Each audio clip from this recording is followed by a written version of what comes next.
Hoy en Historia del Perú hablaremos de una de las culturas preincas más antiguas, la cultura Paracas. Esta cultura dejó un legado histórico importante, además de ser muy conocida por las trepanaciones craneanas y sus mantos religiosos. Así acompaña a Vidán a aprender un poco más de la hermosa historia cultural del Perú. Sin más, dele intro, director. La cultura Paracas fue descubierta por el arqueólogo peruano Julio César Tello en el año 1925.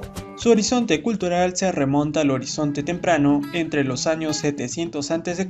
y 200 después de Cristo. Se originó en las costas del sur, dominando totalmente Ica, además de unas cuantas partes de Lima y Arequipa. Su nombre se origina porque los primeros indicios encontrados fueron cerámicas y mantos ubicados en la península de Paracas, en el cementerio Cerro Colorado. Como la gran mayoría de culturas, esta también fue clasista, con diversos centros culturales, pirámides truncas y patios hundidos. Entre las huacas más importantes tenemos la Huaca Soto, ubicada en Chincha. Esta cultura fue muy altamente influenciada por la cultura chavín, teniendo como máximo líder al sacerdote. Su dios era el dios Con, o dios oculado, a quien todos daban ofrendas. Julio César Tello, al encontrar los diversos entierros y ver que había una diferencia notable, estableció dos épocas históricas de la cultura Paracas. La primera, Paracas Cavernas. Esto se debió porque enterraban a sus muertos dentro de tumbas excavadas de manera vertical en el suelo. Estas se ensanchaban antes de alcanzar al piso. Este tipo de tumbas tenían la forma de una copa invertida. Estas tumbas fueron encontradas en el Cerro Colorado, a 18 kilómetros al sur de Pisco. Su centro de influencia fue el centro fortificado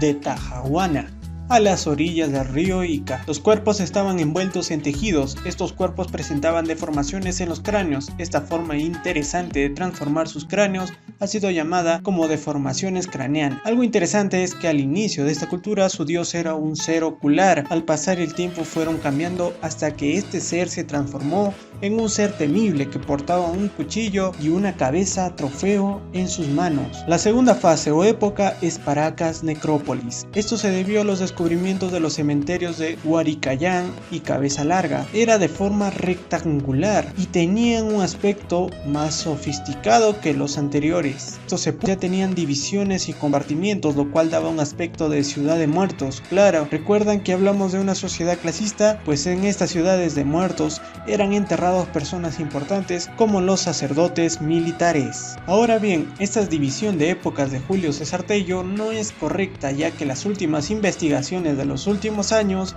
han llegado a la conclusión que Paracas Necrópolis no pertenecía a la cultura Paracas, sino que pertenecería a la cultura Topará. Bien, de esta cultura hablaremos en otro video. Continuando con la cultura Paracas, esta civilización tuvo una gran habilidad enterrando a sus muertos, ya que los cuerpos encontrados estaban muy bien conservados, igualando a las momificaciones egipcias. Después de quitar los órganos con mucho cuidado, estos se sometían a un fuego lento para así reducir el tamaño. Cuando el cuerpo estaba listo, este se envolvía con tejidos preciosos acompañados de las riquezas que podía tener esta persona en vida. Estas cosas podían ser cerámicas, objetos de oro y alimentos. Después se colocaba los cadáveres en forma de cuclillas y más parecido a la forma de feto. Ahora sí hablemos de los aportes culturales más importantes donde claramente destacaron. Estos son la textilería, entre ellos están los mantos Paracas, considerados los mejores de América, hechos de algodón, lana de camélidos y fibras vegetales. La medicina y cirugía, esto ya hablamos, destacando las trepanaciones craneanas, que eran cirugías para curar a los heridos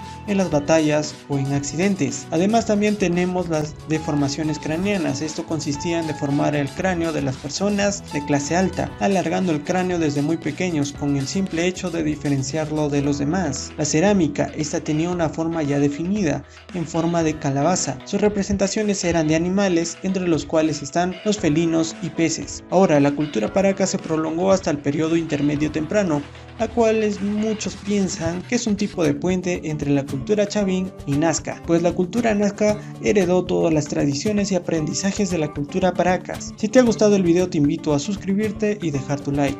Además, coméntame qué piensas de este tipo de transformaciones craneanas. ¿No es verdad que tienen una similitud a esto?